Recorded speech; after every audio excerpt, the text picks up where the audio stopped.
उसे कैसे आपको लेना चाहिए, और वो है डेट सीलिंग। ये डेट सीलिंग क्या चीज़ है? यूएस डेट सीलिंग से क्यों हमें एक ट्रेडर इन्वेस्टर को सावधान रहना चाहिए, इस बारे में हम बात करेंगे। अनुराग सिंह हमारे साथ जुड़ चुके हैं, सारे ग्लोबल मैक्रोज और बाजार के मामले में हमेशा मार्गदर्शन करते हैं हमारे व्यूअर्स का। गुड मॉर्निंग अनुराग। अनुराग, ये डेट सीलिंग की बात बड़ी बड़ी निकल के आ रही है, अगर आप थोड़ा साधारण भाषा में समझाइए डेट सीलिंग क्या चीज़ है और इंडियन ट्रेडर को क्यों सावधान रहना चाहिए। हालांकि जेमी डायमंड जैसे बड़े बैंकर, ग्लोबल बैंकर भी काफ़ी सावधानी की गुहार लगा रहे हैं। करेक्ट। अजय, गुड मॉर्निंग आपको, टीम को। और आप इतना सम्मान देते हैं अजय, मतलब हम भी सीखते ही हैं मार्केट से और सबसे और आपसे भी। अब अजय, एक देखिए, डेट सीलिंग सिंपली क्या है कि जैसे भारतीय गवर्नमेंट कुछ भी स्पेंड करती है तो हर साल एक बजट लाती है, तो उसमें गवर्नमेंट डिसाइड कर लेती है कितनी बोरोइंग है। वहां पर रिस्ट्रिक्शन नहीं है कि गवर्नमेंट कितना बोरो कर सकती है, ना स्टेट गवर्नमेंट पे ना सेंट्रल गवर्नमेंट पे, बट गवर्नमेंट खुद अपने आप को मॉडरेटेड रखती है। लेकिन यूएस में एक उनके कॉन्स्टिट्यूशन में एक रिस्ट्रिक्शन है कि कांग्रेस के थ्रू पास होना चाहिए जब भी डेट एक लिमिट से ऊपर बढ़ जाता है। सो अगर आपने पुराना डेट जो है कंट्री का वो स्पेंड कर लिया है, जो अभी 32 ट्रिलियन के आसपास है, which is about 120% of 125% of the current GDP, अगर उससे ऊपर गवर्नमेंट का खर्चा बढ़ जाता है तो वो आपको उसका लेवल बढ़ाना होता है। तो बेसिकली इट्स लाइक, अगर आपने वो पैसा खर्च कर लिया है तो आप लिमिट को और बढ़ाइए ताकि आप और खर्च कर सकें, या तो खर्चे कम कीजिए।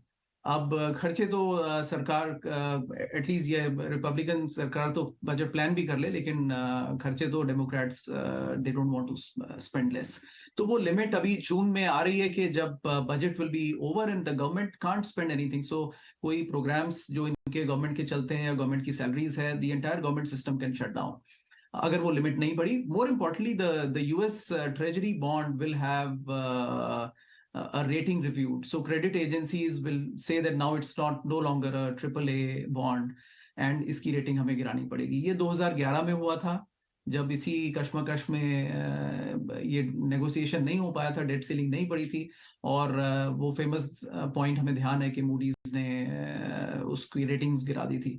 अब US government treasury bond which is like a risk free bond for the world, अगर उसकी क्रेडिट रेटिंग गिर जाती है तो फिर तो सभी की बुक्स पे रेड लाइन आ जाती है अजय। तो ये कुल मिलाकर ये है, ये इसलिए इतना बड़ा इवेंट है। अगर ना हो तो नॉन इवेंट है, बट अगर कांग्रेस डिवाइडेड है और नेगोशिएशंस ठीक नहीं जा रहे हैं तो फिर ये बहुत बड़ा इवेंट हो सकता है। So it's a serious risk Ajay. Quickly अगर अनुराग ये बताते जाएं कि इस मैटर को जून पे, जैसे कि जेमी डायमंड ने भी कहा, जून तक जो है हाँ, ये ध्यान रखना पड़ेगा, कितना डाउनसाइड बन सकता है वर्स्ट केस में? तो डाउनसाइड मार्केट्स, हम्म। नहीं तो अजय, ये तो बहुत बड़ा रिस्क हो जाएगा। ओके। अच्छा, अगर हम पिछला बार भी देखें तो 2011 में भी मार्केट ने, आई थिंक एक मोटा मोटा नंबर ध्यान आ रहा है कि वो एसएनपी उस समय 1300 के आसपास में था, और आई थिंक करीब उसने 10 से 15% का करेक्शन ले लिया था last time. But I think दर्शक दोबारा जाके उसको चेक कर लें, मुझे ब्रॉड नंबर ध्यान आ रहा है, but I think we can easily expect 10 से 15% का करेक्शन। और अजय, अगर इसमें थोड़ा और ऐड कर सकें, देखिए 2011 में भी क्या हुआ था ना कि आपका कांग्रेस, ओबामा गवर्नमेंट बनी थी 2008 में, उसके बाद 2010 तक उनके पास कांग्रेस थी। 2010 में वो कांग्रेस में मेजोरिटी हार गए थे रिपब्लिकन्स को, और वहां पर फिर वो टसल शुरू हो जाता है कि प्रेसिडेंट डेमोक्रेट्स हैं, रिपब्लिकन के पास कांग्रेस है, जो अभी फिर से है। तो और उस समय भी नेशन बड़ा डिवाइडेड था, और उसके बाद से और डिवीजन बढ़ रहा है। तो अभी ये कॉन्स्टेंटली रिपब्लिकन्स, और मैं भी कह रहा हूं कि देखिए आपको खर्चे कम करने हैं, लेकिन बाइडन को अगेन दोबारा से इलेक्शन फेस करना है, तो वो खर्चे कम नहीं करना चाह रहे हैं। तो ये टसल होगी, और आई थिंक जो नजरिया दिख रहा है ना बाइडन साहब का, वो अपने आप को बिजी दिखा रहे हैं और वो नेगोशिएट कम कर रहे हैं। एंड मोस्टली उन्होंने ये राग लगाया हुआ है कि देखिए ये नॉन नेगोशिएबल है, इसको क्लीन सीलिंग हमें रेस चाहिए, जो क्लीन कोई भी नहीं करता है। तो आई थिंक अगर नेगोशिएशन कहीं ब्रेक होने के चांस है तो इस बार सीरियस खतरा है। लोग कहते हैं कि वो 2011 वाली सिचुएशन अभी फिर से वहां पर है, क्योंकि दोनों साइड्स की आपस में बन नहीं रही है अजय, और इसमें सबका नुकसान हो सकता है। ये टेम्परेरी होगा।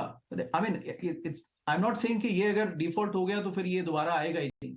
ऑफ कोर्स वो महीना 10 दिन में 15 दिन में निकाल लेंगे, रिजॉल्व कर लेंगे उसको, या एक महीने में रिजॉल्व कर लेंगे, या उससे कम में।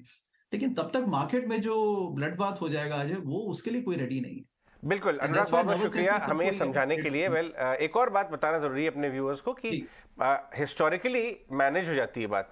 पहले शोर मचता है बहुत ज्यादा, और धीरे धीरे धीरे जैसे जैसे करीब आते जाते हैं policy makers, market man, senior लोग सब साथ में बैठ के तरीका निकाल लेते हैं।